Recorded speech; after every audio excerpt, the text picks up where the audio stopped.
The miracle doctor won't be a kept man. Chapter 81. Rain took out her cell phone and saw that it was the class president, Shelby Stone, calling. A conflicted expression appeared on her face, and she seemed torn between answering or ignoring the call. Kiran raised an eyebrow. "Why aren't you picking up?" "It's fine. It's not important." Rain was reluctant to let him know about the class gathering that night. She was certain that someone had sabotaged her internship. Otherwise, why would her name be the only one missing from the list? Shelby was the class president, and his father was Bayville University's vice principal. He could have easily solved the issue for her if he wanted to, but he did not, so it was very likely that he... Kiran plucked the phone from her grasp and put it on speaker. Shelby's mock-friendly voice came from the other end. "Hey, Rain, I was just calling to tell you that everyone needs to pay $2,000 for the party at Neptune's Cove karaoke tonight. What do you think?" He paused, waiting for Rain's answer. Rain felt dizzy and almost blacked out when she heard the amount. Her mother could barely earn more than $1,000 a month. After paying rent, they had only a few hundred left and were forced to live frugally to get by. Even if they sold everything in their home, they would still fall short of $2,000. Flushing, she opened her mouth to decline. Kiran motioned for her to agree to it. Rain was close to bursting into tears. Before she could say no, Kiran struck a spot on her body, eliciting what sounded like a yeah from her. He then hung up promptly to make it seem like she had given her agreement. Rain stared at the slowly dimming screen, her eyes reddening anxiously.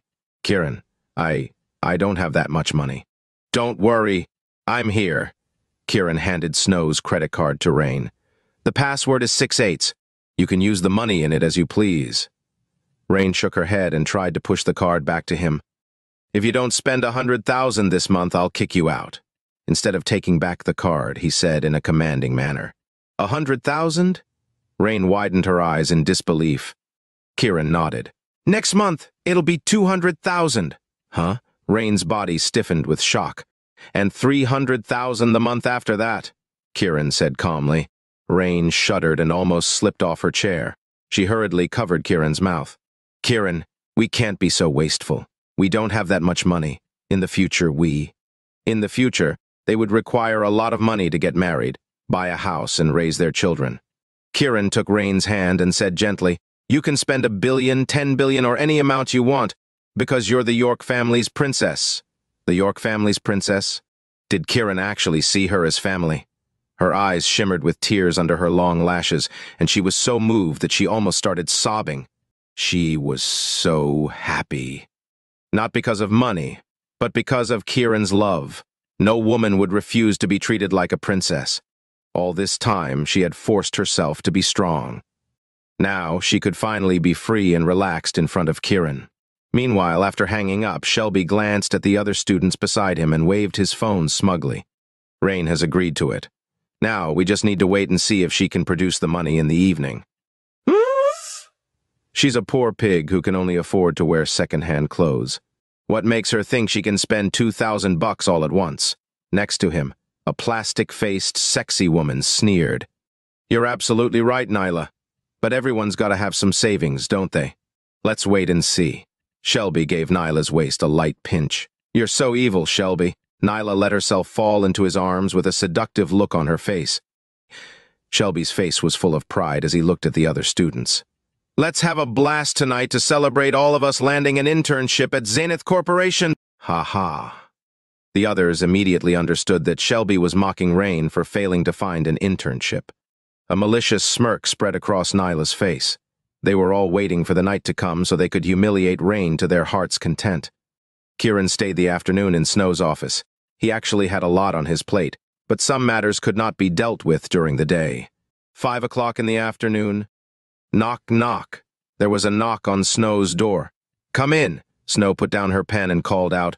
Rain opened the door and walked in, her eyes landing on Kiran, who was sitting on the couch.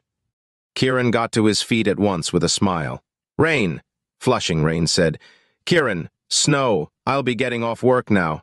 Aware of Rain's class gathering in the evening, Kiran said warmly, "You can just get off work on time. No need to come over and inform us. Just treat this place as your own home." At once, Snow glared at Kiran. He merely offered Rain a calm smile. I'm your brother, which means she's your sister-in-law, not a monster. There's no need to be afraid of her. Rain was already nervous when she noticed Snow's displeasure, and Kiran's reassurance only flustered her more. Snow cursed Kiran inwardly.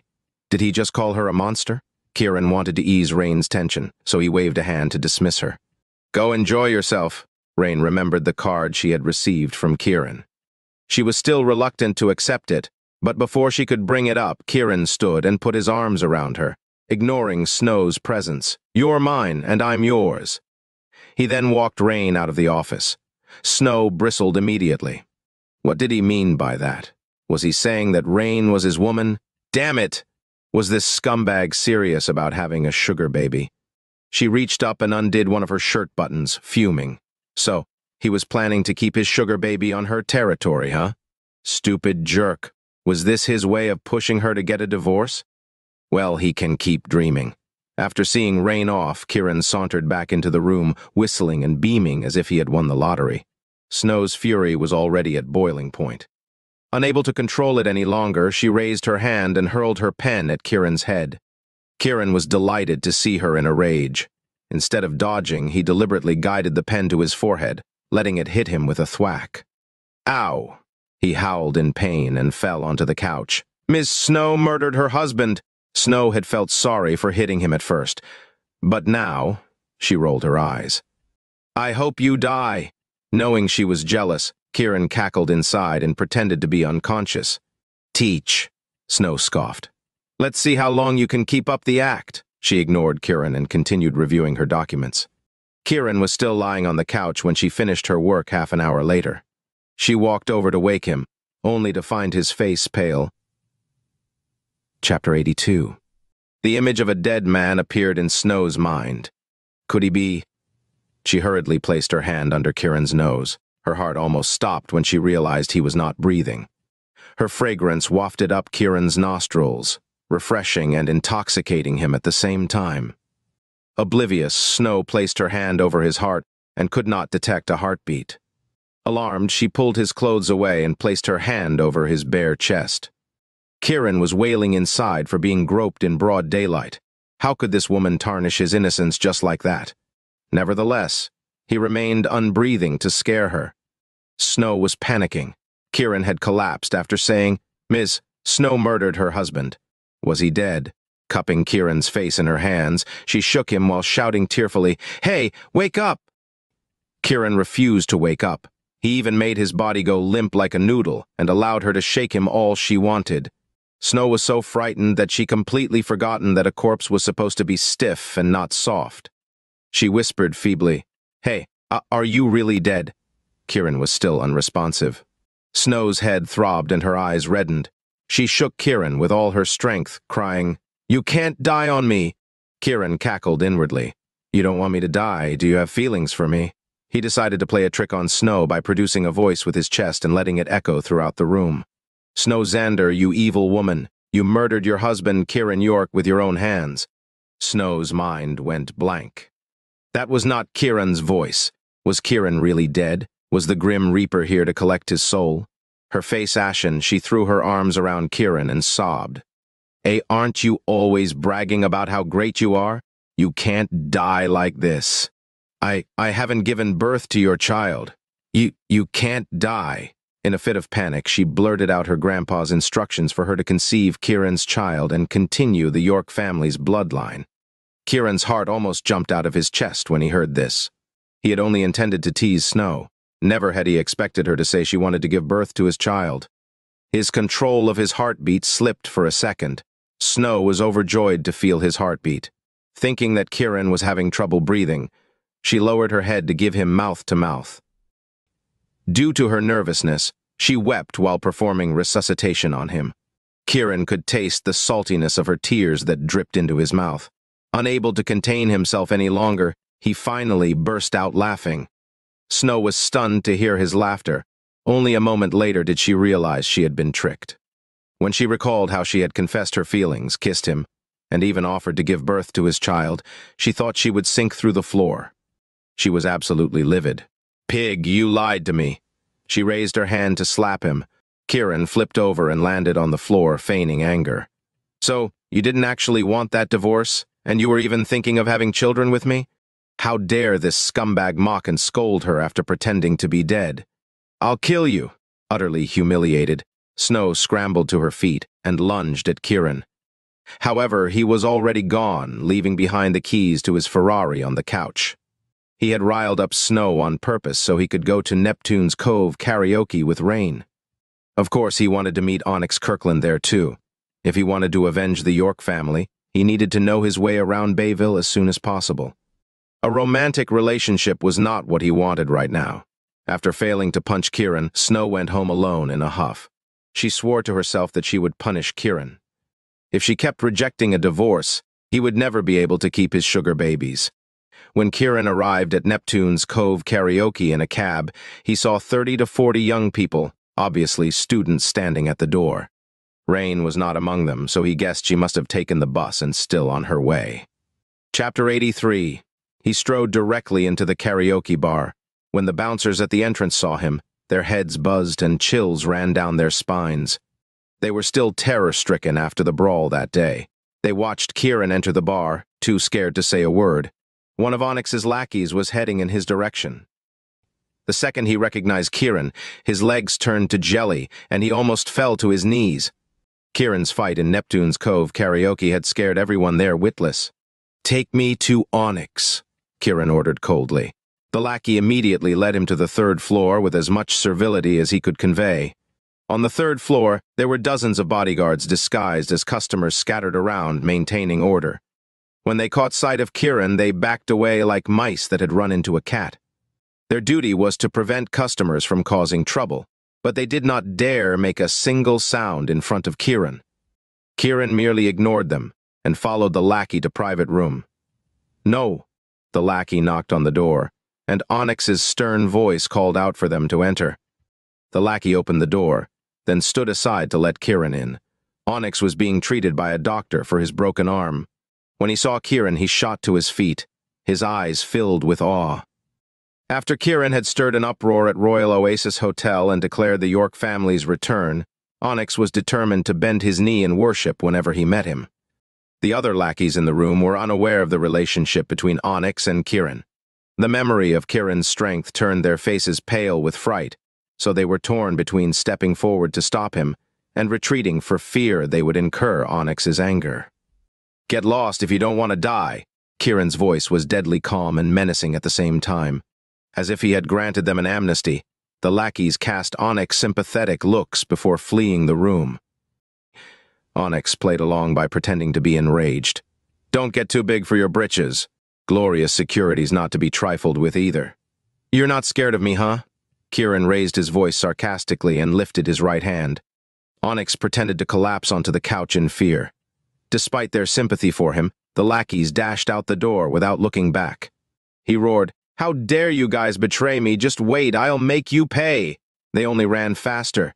They would rather face a ghost than Kiran York himself. The horror of writhing in agony without being able to die was just too much for them. When only Kiran and Onyx were left, the latter got up and bowed to the former. "Mr. Kiran." Kiran motioned for him to sit down. Onyx locked the door and stood deferentially before Kiran like a servant awaiting his orders. Kiran beckoned to Onyx. Onyx walked over to him in confusion. With a sweep of Kiran's arm, several silver needles landed on his broken limb. The pain was instantly reduced, and his eyes widened in surprise at Kiran's brilliant medical skills. "Thank you, sir, but you shouldn't heal me. I know. This is just to relieve your pain and keep your condition under control," said Kiran. Onyx was impressed by Kiran's intelligence. "The three big families have issued an announcement. For the next 7 days, we are to stay out of your way." "Are they waiting for someone?" Kiran asked.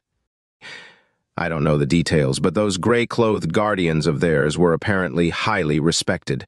There are probably other formidable figures backing them," Onyx speculated. Kiran nodded. "That's not important. Right now, I want you to tell me everything about the three big families. I've prepared what I could, sir." Onyx opened a safe and took out a thick notebook that could only be unlocked through fingerprint recognition. Kiran secretly commended him for his carefulness in safeguarding the information. Onyx unlocked the notebook and opened it, revealing a tree diagram. "Sir, This diagram shows the distribution of personnel and power in the three big families. The first page contained information about the Ziegler family. Kiran's eyes landed on a familiar name. Chapter 84. Barry Fableman. Kiran's gaze slid upward. His mother's name was Helena Ziegler, and she was a distant cousin of Alfred. His father was Zenith Fableman, the CEO of Zenith Corporation. Zenith Corporation? Wasn't that the company Rain's class had gone for their internship? In a flash, Kiran figured out the truth. Barry's rent-seeking and Rain being rejected for an internship were all part of a ploy to seize her. He could not help snickering out loud. "What do you plan to do, sir?" Hearing his laughter, Onyx asked. "I'll go back and study these lists of names. Right now, I'm preparing to take action on Zenith Corporation," Kiran said coolly. Onyx looked concerned. "Mr. Kiran, they definitely have something planned around this 7-day wait. You should prepare yourself in advance." Kiran nodded. After pondering for a moment, Onyx said, 20 years ago, the three big families weren't as powerful as they are now. Back then, they weren't strong enough to destroy the York family, so there must have been someone else behind that incident." "I know that." Kiran nodded gravely. "You do?" Onyx was astonished. If I could crush the three big families under my foot while they're at the height of success, how could they have defeated the York family 20 years ago? Kiran responded with another question. Onyx's eyes widened in realization. "Does this mean they're waiting for the real culprits behind the York family incident to make their move in 7 days? Kiran nodded. "That's right." Then, Onyx's expression grew anxious. "What's coming will come." Kiran smiled darkly. "If they don't, how are we supposed to seek revenge?" Onyx was still perturbed. "Please be careful, sir. Don't worry. I'll teach them the meaning of blood for blood." "What do I need to do?" Onyx asked. "Continue playing your role as Glorious Security's CEO and my enemy." Onyx nodded, understanding that he was to be Kiran's spy. "If you have time, you can visit Bayville University's Schuyler Library." Schuyler Library? Kiran was curious. Yes, the York family donated it to Bayville University years ago. I don't understand why the late Mr. York did it, but he always made his decisions carefully. I'm sure he wouldn't have donated the library for no reason. There was a hint of confusion in Onyx's solemn tone.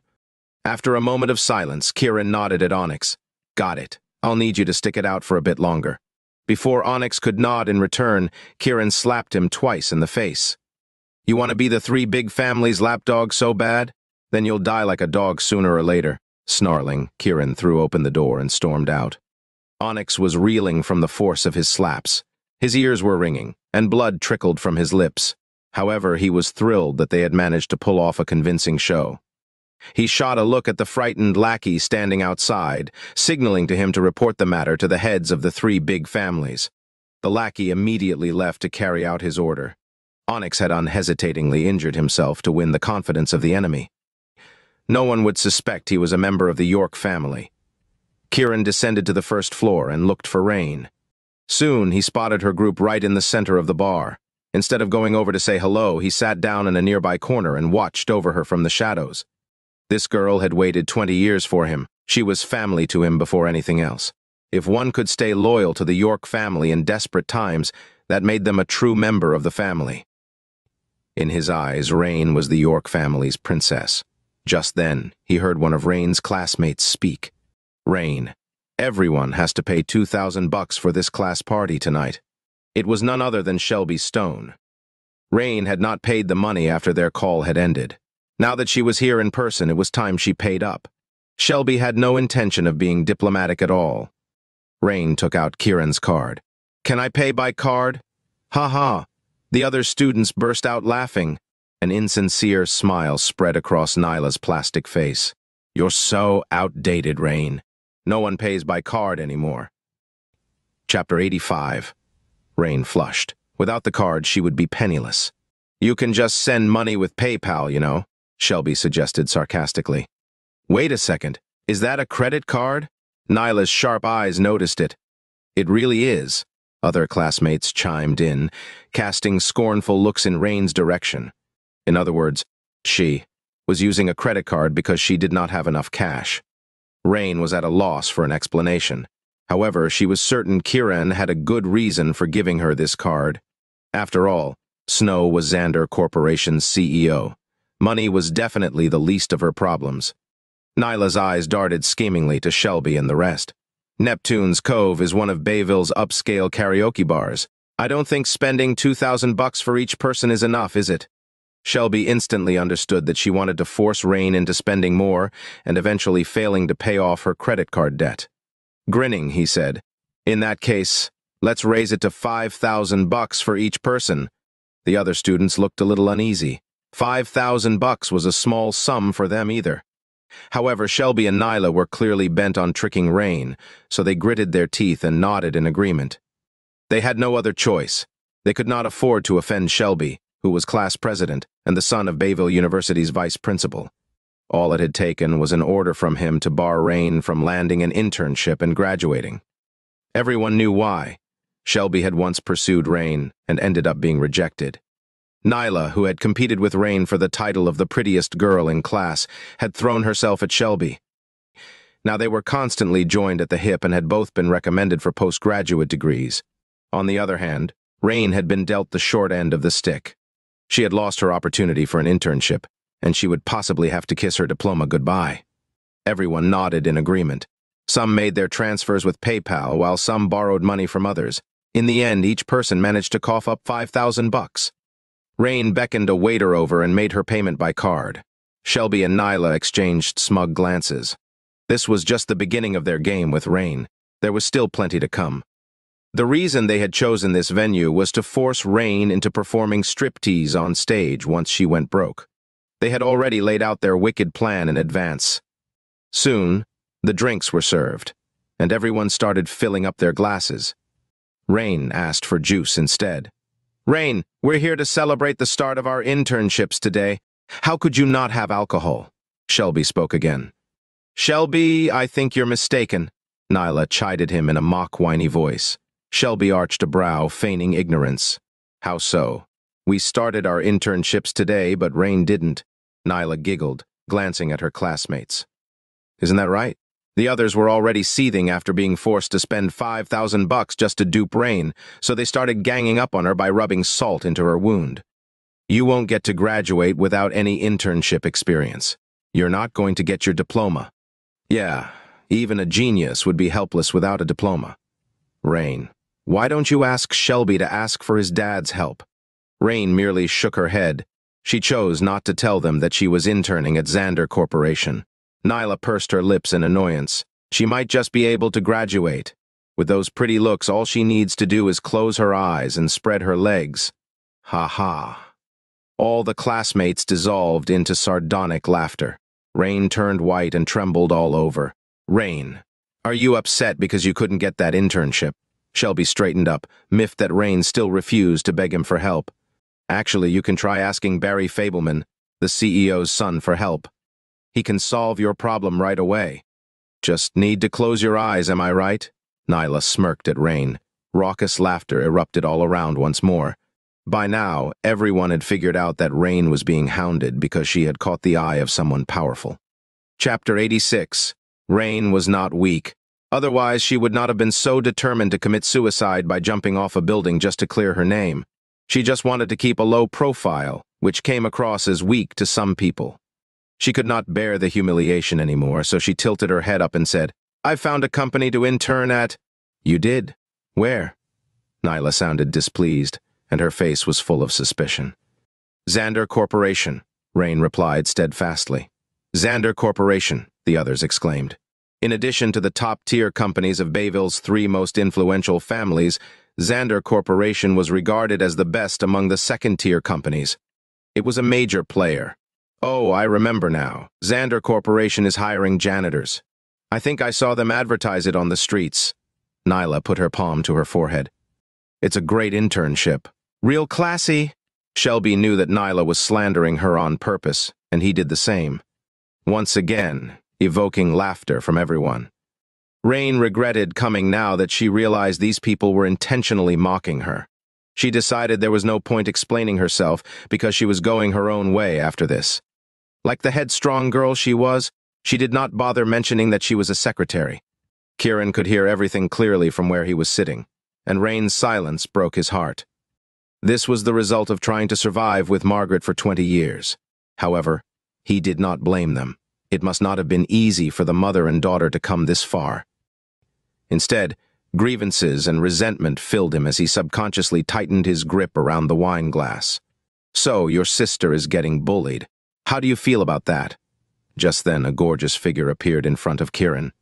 It was Xander Corporation's Director of Human Resources, Serena. She was wearing a black dress with black stockings and stilettos. She looked like a dark enchantress. The flashing lights in the bar made her look even more enchanting, and her all-black look awakened the senses of those around her. Kiran was surprised to see her. "I didn't think that your little sister would be more important to you than Ms. Snow. I can't believe you came to a bar just for her. If Ms. Snow found out, would she?" Serena made a scissor motion with her right index finger and middle finger. Kiran suddenly found the woman in front of him to be quite interesting. The corners of his lips curved upward. "You should go help Rain vent her anger then." "How are you planning to thank me?" Serena shot Kiran a seductive look. "I'm sure you know," Kiran responded with a smile. "Kiran, you're quite the flirt." Serena lifted her hands to touch his face, but he dodged it. Surprised, he caught a glimpse of the black nail polish on Serena's nails. However, Serena was already making her way to Rain and the others, her hips swaying. The sight of Serena's mesmerizing back made the corners of Kiran's lips curl even more. It seemed like Xander Corporation would be worth his while. At Rain's table. "Rain, how much is your salary as a janitor at Xander Corporation?" Nyla asked, swirling the wine glass in her hand. "I don't know," Rain answered truthfully. She had no idea as they did not discuss her salary. It was Kiran's idea to give her a secretarial position right away. However, to Nyla and the others, it sounded like she was too ashamed to say because the amount was too little. Xander Corporation is bigger than Zenith Corporation, so I assume the janitor's salary won't be lower than ours. Nyla patronized Rain deliberately. Rain's headstrong character was starting to bubble up to the surface. She did not intend to talk about her position, but she was dying to expose them for their behavior. So what if janitors have good pay? They're at the bottom of the hierarchy at any company. Anyone can shout at them. Seeing that Rain did not say anything, Shelby thought to himself, "What is she pretending for?" "Mr. Shelby, this is different. To save face, some girls are willing to squeeze in public transport just to wear mink fur. Rain is doing her internship at a better company than us, even if it's a janitorial position. She's doing much better than us, don't you think?" Nyla looked around at the other students after finishing her speech. Chapter 87. Ha ha. Everyone immediately burst into a deep belly laugh, still mocking her. "Ms. Frost, you're here too?" At that moment, Serena shouted as she looked at Rain with bright, smiling eyes. "Director Zimmerman." Rain was surprised to see Serena, so she quickly stood up to greet her. "Ms. Frost, just call me Serena. You're going to have to put in a good word for me with Ms. Snow from now on. My pay raise and bonuses are on you, Miss Secretary." With just a couple of sentences, Serena made Rain out to be a very important person. She did not lie. If she had been recruited by Kiran and approved by Snow, she definitely was not just an ordinary person. In the future, Rain would probably climb to the top of the ladder at Xander Corporation. Although what she said was only half true, it sounded entirely different from what Shelby and the others were saying. "What did you call her?" Nyla could not stand it anymore. "Secretary."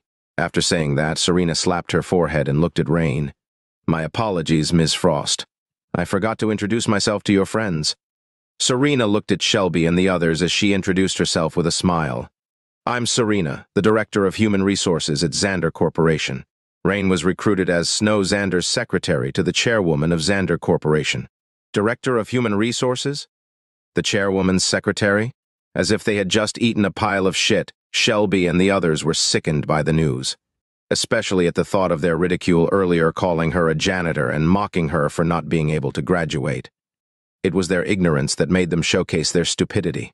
A rush of adrenaline and worry came over her as if she was falling from the sky. Serena noticed their embarrassed faces and faked her curiosity by asking Rain, "Miss Frost, who are these people?" "My classmates. They're interning at Zenith Corporation," Rain introduced. "Zenith Corporation? Isn't that Zenith Fableman's company, the third-rate company that entirely relies on the Zieglers?" Serena straightforwardly exposed Zenith Corporation's past. As if they had been stripped naked and whipped several times, Shelby and the others were extremely embarrassed and uncomfortable. They were so fed up it was almost suffocating. There was no way Zenith Corporation could compare to Xander Corporation. Ms. Frost made the right choice by not interning there. It would have been a waste of talent if she had gone there. Xander Corporation has much better potential for growth than Zenith Corporation. Oops, my apologies. I tend to be a little straightforward. After saying that, Serena shot Shelby and the others an apologetic look. Their mouths could not stop twitching, and a sea of curse words ran through their minds. She was being a little too direct, to the point that they now have nowhere to hide their faces. Their ego from earlier had been shattered to pieces, leaving shards everywhere. Oh, that's right. There's a metaphor for this. There was a look of sudden realization on Serena's face before she added, Zenith Corporation's employees are like the janitors of Xander Corporation. It's a good thing that Miss Frost didn't go there. Shelby and the others were having a hard time breathing as if their chests were stuffed with cotton. This huge slap in their faces left them speechless. They were joking about Rain being the janitor of Xander Corporation, but it turned out that she was the secretary. Zenith Corporation, which they originally thought was one of the top internship companies, was inferior to Xander Corporation. As interns there, they were on par with the janitors of Xander Corporation. What are they compared to Rain, the secretary of Xander Corporation? Who are they to look down on her? The humiliation was unbearable. All of this came from the director of human resources of Xander Corporation, a person of authority. I won't disturb you any longer. Please enjoy your gathering, Miss Frost. Serena noticed that Rain was not one to be arrogant and full of herself, so she did not want to overdo it. After teaching them their lesson, it was time for her to leave, so she did. On the other hand, Nyla's eyes were flaming with vengeful intent. Chapter 88. Jealousy is a woman's nature. Beautiful women are especially prone to jealousy. They are jealous of other women being prettier or better than them. Nyla was the perfect example of such a woman. She was considered the prettiest girl back in high school, which was where her confidence came from. She thought it would be the same at the university, but when she came to Bayville University, she realized she was not even the prettiest girl in class because of Rain. She was unwilling to admit defeat, so she went up against Rain and compared herself to her in many different aspects, while the thought of being the prettiest in class or school never even crossed Rain's mind. Nyla felt like a total clown because of that, which made her even more upset. She thought that Rain was just pretending to be goody two-shoes. Shelby pursued Rain at first, but after being mercilessly rejected again and again, he gave up and pursued Nyla instead. When Nyla realized that Shelby's father was the vice principal of Bayville University, she pretended to be drunk on their first date so Shelby could get her into bed. Afterward, she managed to charm him entirely with her performance in the bedroom. However, she knew that Shelby still liked Rain. The senior year internship was a crucial step for them, and to get her revenge on Rain, she let Shelby do whatever he wanted in the bedroom for 3 days straight. After experiencing countless waves of pleasure, Shelby agreed to trick Rain. Thus, Rain was the only one not on the internship list. They thought doing this was cruel enough, but they did not expect Rain to get an internship at Xander Corporation, and worse still, she was given the position of secretary. It was something they could never achieve in this lifetime. The rage, the humiliation, it was unbearable. Nyla looked at Rain. I never thought that you would have it in you. That sentence made everyone wonder what Nyla meant by that. Everyone turned to look at her, wondering how she would take revenge. Nyla smiled faintly as she glanced over at Shelby and the others. Rain sure has a bright future, seeing as she's already the secretary of Xander Corporation. Since we're still interns, shouldn't it be Rain's treat to celebrate? Everyone else was immediately reminded of the credit card that Rain used. They thought that Rain probably used it because she got the secretarial position. If that were the case, they could probably bankrupt Rain by simply lying to her. If she failed to pay up her credit card and lost it, would she not lose her secretary job too? The possibility of that happening brought insidious smiles to their faces. Shelby looked at Rain with a broad smile on his face. Rain is the best student in our class, and now she even has the best job. Why don't you give us a celebratory treat today? Rain has good grades and good looks. She might even be the chairwoman of a company one day. How about you give us a little taste of it in advance? Another student agreed. Rain scoffed inwardly as she experienced the harsh reality of human relationships today. The thwarting of her internship, the ridicule, and now the supposed flattery. All of that was just to mess with her. However, she had her own opinions too. She decided that after today, these people would be nothing more than strangers to her. Then she looked at everyone and said, "Fine, my treat. Rainy is the best." Nyla immediately laughed and praised her. She even gave her a nickname. "Thanks, Rain." Shelby was the first to applaud. The other students followed suit. Then the corners of Rain's lips curved upward. "There's something I have to say first." "What is it? Just tell us." Nyla was afraid that Rain was backing out. "My limit for today is 10,000, so anything above that is not my business." Rain was reminded of the task Kiran gave her to spend $10,000, so she decided to complete it today. Everyone was stunned to hear the words 10,000. Nyla immediately assumed that Rain had found a sugar daddy who gave her 10,000 a month, which aggravated her even more. However, she still smiled brightly as she said, "Okay, 10,000 is more than enough. We will cover anything above that." "That's right, we'll pay for the excess," Shelby and the others said gladly. Rain was quite smart. "Great, I'll go swipe my card first. If there's any left, you can return it to me. Otherwise, you all can cover the extra." "No problem," Nyla immediately nodded. Rain waved to the waiter for them to come over. "May I help you, ma'am?" "Add another 9,500 from my card to the 500 earlier. That'll make it 10,000 exactly. If there's extra, please return it to me. If it's not enough, you can ask them for it," Rain explained calmly. When the waiter heard that the total amount was 10,000, her eyes lit up. That was quite a huge commission. "No problem, ma'am." Then she immediately took the card away. Nyla and Shelby exchanged sneering glances with each other. They were going to bankrupt Rain. The thought of Rain getting $10,000 annoyed Nyla even more. However, a woman is only valuable before she sleeps with a man. Men are only in it for the first time. After next month, it might not be 10,000 anymore. She could almost picture Rain returning to the old her and living in the streets. Rain was still drinking her juice as she smiled at everyone. "Please help yourselves, everyone. I've paid everything already." Everyone was unwilling to spend their own money as they were all restraining themselves to save money, hoping they could get back the excess. Now that Rain was paying, they started to help themselves with more food and drinks. 10,000 was a lot to them, so everyone started to let loose and order their favorite dishes and alcoholic drinks. Before they knew it, they had already exceeded 10,000. Neither Shelby nor Nyla saw it coming. On the other hand, after Serena returned to Kiran's table, she sat across from him and knocked on the table. "Kiran, now that I've helped you, shouldn't you buy me a drink?" Kiran was very intrigued by Serena now, so he smiled and nodded. "Of course." "How about a bottle of Lafitte?" Serena said with a tantalizing smile. "Sure," Kiran agreed.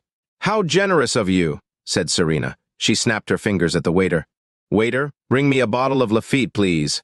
The waiter nodded before running to get the bottle. Serena spoke loudly to attract the attention of Nyla and the others, so when she ordered a Lafitte, they heard her. Nyla exchanged glances with Shelby, and the two nodded, instantly understanding each other. Shelby shouted to the waiter, "Iwo Lafitte's here too." The waiter was so surprised that she almost exclaimed, "She hit the jackpot tonight." Without a word, she immediately nodded in agreement. The smile on Kiran's face grew wider. Serena was quite a work of art. Chapter 89. "Let's thank Rain for treating us to Lafitte," said Shelby smilingly as he poured himself a glass of Lafitte. Everyone else stared at the bottle of wine with desire and curiosity. They were well aware that Lafitte was a luxury red wine and that it was hard for them to get their hands on it. "I want to try." It was Nyla's first time drinking Lafitte, too. She was originally from a middle-class family but faked having refined taste just because she was dating Shelby. In reality, she was just a pheasant disguised as a phoenix. Just like Shelby, she poured herself a huge glass. The other students did the same for fear of missing out. In the end, they only managed to fill 7 glasses with the 2 bottles of wine. However, there were 42 of them. Even if Rain was not drinking, they still needed 5 more bottles. Everyone else looked toward Shelby as if he was the one paying. To save face, Shelby grandly waved the waiter over and shouted, "5 more bottles, please." "Mr. Shelby, just get 6 bottles." Nyla smiled. "Actually, make that 6 bottles," Shelby readily agreed. The waiter was smiling like an idiot at this point. A bottle of Lafitte cost $8,800, and 8 bottles would add up to almost $100,000. In addition to the other food and drinks, the bill came up to nearly $100,000. She was rich. She hit the jackpot. She practically ran to get another bottle of Lafite to the table. Shelby gladly opened another bottle and poured a glass for everyone. Soon, everyone's glasses were filled. Shelby raised his wine glass as if he was the host. "To Rain." The other students raised their glasses too. "To Rain! Don't forget to thank the class president for bringing us to such a great place," Nyla said smilingly when she was reminded that this was all Rain's. "Money." "Thank you, class president." Everyone fawned over him. Suddenly, it seemed as if Shelby was the one paying. After that ego boost, he raised his glass and took a huge mouthful. Rain just gave a slight nod as she drank her fruit juice. Shelby and Nyla looked at each other gleefully as they continued stuffing themselves while plotting against Rain. Serena was sitting across from Kiran. "Kiran, how do you think they'll react when they see the bill?" Kiran shook his head. "I don't know. You're so bad, pretending like you don't know when you clearly do," Serena said while swirling her wine glass. "What I do know is that you're about to go crazy," Kiran said while grinning. "Why is that?" Serena wondered. "I have no money, so I can't pay for your Lafite," Kiran told her frankly. Serena's beautiful eyes widened as she stared at Kiran with disbelief written all over her face. "If you don't believe me, you can ask the security guard at Xander Corporation. I borrowed $15 from him to take the cab here." Kiran further emphasized his point. "Pfiff!" Serena spit out the wine in her mouth. She quickly wiped her mouth and glared at Kiran with an angry yet amusing look. Kiran gave her a slight smile as he took a sip out of the wine glass before him while staring at Serena. Serena's pretty face was flushed, but she was not entirely angry. "I didn't think you'd be a henpecked husband, Kiran." Kiran did not respond. "Have you heard of the saying, where there is oppression, there will be resistance? Don't you agree, Kiran?" Serena lowered her voice as she spoke enigmatically. "What do you mean?" Kiran asked. "What do you think about me being your sugar mommy?" Serena asked Kiran with a wink. This time, "Peft." Kiran spat too. He did not think that Serena could get any cooler than this. Serena chuckled in excitement. "We're even now." Kiran looked at the woman in front of him. He was certain that she was the kind of woman that could drain a man dry in the bedroom. However, anyone who wishes to lay their hands on that woman must not be afraid of death. Serena was one strange woman. Those nails painted black. Serena's giggles could be heard all the way from Shelby's table, and they all looked over with anger in their eyes. Serena coolly raised her glass and made a toasting gesture to them from a distance. "Cheers," Shelby sneered and responded to Serena as he was unwilling to admit defeat. "Cheers." Shelby tilted his neck back and downed his wine, trying to act all manly. "Congratulations, everyone. I'm sure you can pay it off by getting a part-time job," Serena said without drinking from her glass. Chapter 90. Pay? Shelby choked while downing his wine, spat it out, and coughed repeatedly. "What did you say?" Nyla asked furiously. "There are over 40 of you. After deducting the 10,000 from Rain, everyone here has to pay at least 2,000 to cover the rest of the bill. Your internship salary is only 2,000 a month, so you'll have to starve for the next 10 months at least." Tesk. Serena swirled the wine in her glass before saying, "That's just sad." "How much?" all the other students asked loudly. Shelby's expression changed drastically. He had only drunk Lafitte once in his life, and it was someone else's treat, so he only drank what was left at the bottom of the glass. Why else would he pour himself such a big glass this time? The main issue was that he did not know how much a bottle cost. "Waiter, how much is 1 bottle of Lafitte?" The waiter just happened to pass by Nyla, so she pulled her over to ask her. "It's 8,800 per bottle," the waiter said with a wide smile. "How much?" Smash. Wine glasses started to shatter on the ground, one after another, as the students were absolutely stunned. 8,800! Your table didn't spend that much. You haven't hit the 100,000 mark! The waiter was worried that they would refuse to pay, so she reminded them of the cost. How much? Shelby's mouth started to tremble. Even though his father was the vice principal, he did not spend that extravagantly. About 98,000, said the waiter. How could the number be that high? Shelby realized that he asked a stupid question after he remembered how much a bottle of Lafitte cost. Nyla suddenly got anxious. Are you trying to cheat us out of our money? I'm going to make a report. Shut up! Shelby interrupted her angrily. He quickly stood up and smiled at the waiter. Can you give us a discount? The waiter shook her head and said, I'm sorry, but we only have member discounts. How much is the membership? Nyla asked with a forced smile. You can become a member after you've accumulated a spending of 100,000. Then, you'll get 20% off. Would you like to apply? The waiter looked toward Shelby.